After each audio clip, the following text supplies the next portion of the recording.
Hello hello! Dans cette vidéo, je vais vous montrer comment j'utilise mon airbrush avec du vernis semi-permanent et de l'acétone. Donc si vous avez un airbrush, que vous voulez faire des dégradés ou des aura nails, mais que vous n'avez pas de produit spécifique au airbrush, regardez cette vidéo jusqu'au bout, ça va peut-être vous aider. Ici en base bleue, je vais utiliser le 718 de Venalisa, un airbrush, et je vais utiliser le 715 de Venalisa pour le mélange avec mon acétone. C'est un acétone que j'ai trouvé sur Amazon, je vous donnerai la liste des produits utilisés dans la barre d'infos. J'utilise également une pipette en verre, attention pas de plastique parce que sinon l'acétone risquerait de la faire fondre. Donc je mets un peu de vernis semi-permanent dans mon godet et grâce à ma pipette en verre, je vais rajouter de l'acétone. Bon là vous allez voir j'avais mis beaucoup trop d'acétone, un petit peu plus tard je vais devoir rajouter du vernis semi-permanent mais bon c'est pas très grave.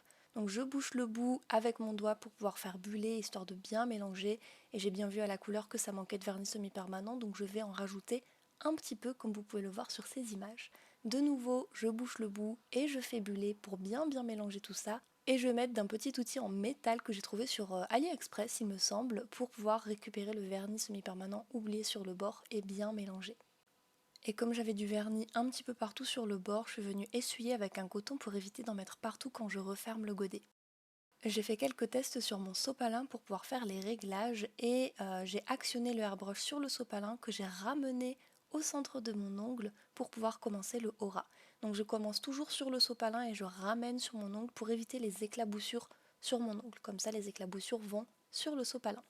Donc là vous pouvez voir qu'on commence déjà à avoir un petit peu de couleur mais un petit peu trop faible à mon goût quand même. Donc du coup je vais rajouter un petit peu plus d'intensité au niveau de la couleur rose.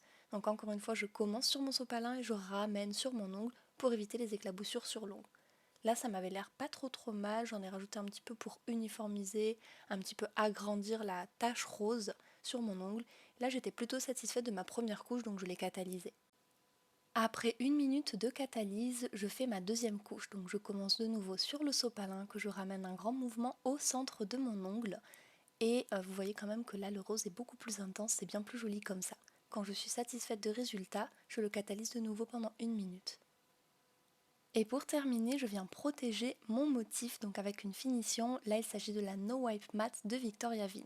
J'y vais délicatement parce que toutes les finitions mattes que j'ai utilisées jusqu'ici ont tendance à absorber, j'ai l'impression, un petit peu de la couleur pour la laisser sur mon pinceau, même si j'ai dégraissé avant. Là, j'avais d'ailleurs dégraissé un petit peu juste avant, mais bon, c'est pas trop grave. En tout cas, j'espère que le résultat vous plaît. Moi, j'aime beaucoup trop cet effet Aura Nails. En plus, avec les couleurs que j'ai choisies, je trouve que ça fait super joli, c'est hyper mignon, hyper girly. En tout cas, j'espère que la vidéo vous aura plu et que ça vous aura aidé. N'hésitez pas à me le dire dans les commentaires. Je vous souhaite une très bonne journée et je vous dis à dimanche prochain.